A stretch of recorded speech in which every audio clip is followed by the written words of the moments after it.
Assalamualaikum warahmatullahi wabarakatuh. Pada pertemuan kali ini admin mengulas sedikit tentang sejarah Sabang. Informasi ini dikutip dari website pemerintah kota Sabang. Sekitar tahun 301 sebelum Masehi, seorang ahli bumi Yunani, Ptolemaios berlayar ke arah timur dan berlabuh di sebuah pulau tak terkenal di mulut Selat Malaka, Pulauwe. Kemudian dia menyebut dan memperkenalkan pulau tersebut sebagai Pulau Emas di peta para pelaut. Pada abad ke-12, Sinbad mengadakan pelayaran dari Sohar, Oman, jauh mengarungi melalui rute Maldives, Pulau Kalkit, India, Sri Lanka, Andaman, Nias, Penang, dan Canton, Cina. Sinbad berlabuh di Pulau Weh dan menamainya Pulau Emas.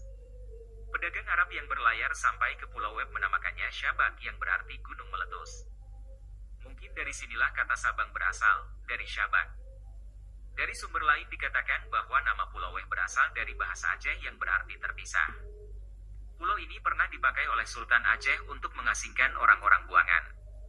Sebelum terusan Suez dibuka tahun 1869, Kepulauan Indonesia dicapai melalui Selat Sunda dari arah benua Afrika.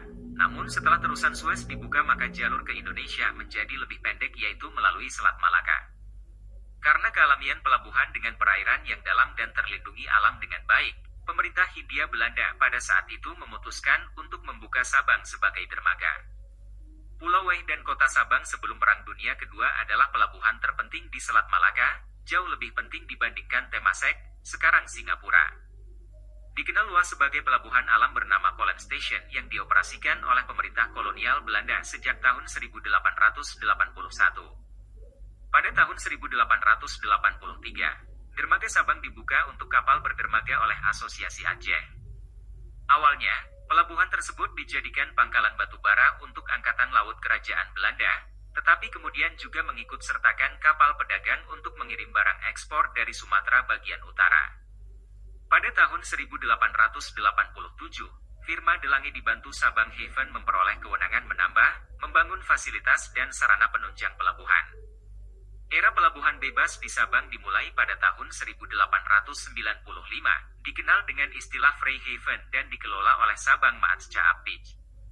Saat ini setiap tahunnya, 50.000 kapal melewati Selat Malaka sehingga pada tahun 2000, pemerintah Indonesia menyatakan Sabang sebagai zona perdagangan bebas dan pelabuhan bebas untuk mendapatkan keuntungan dengan mendirikan pelabuhan Sabang tersebut sebagai pusat logistik untuk kapal luar negeri yang melewati Malaka.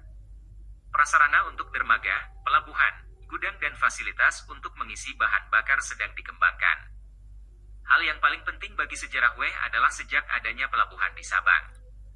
Sekitar tahun 1900, Sabang adalah sebuah desa nelayan dengan pelabuhan dan iklim yang baik. Kemudian Belanda membangun depot batu bara di sana, pelabuhan diperdalam, mendayagunakan dataran, sehingga tempat yang bisa menampung 25.000 ton batu bara telah terbangun. Kapal uap, kapal laut yang digerakkan oleh batu bara, dari banyak negara, singgah untuk mengambil batu bara, air segar dan fasilitas-fasilitas yang ada lainnya.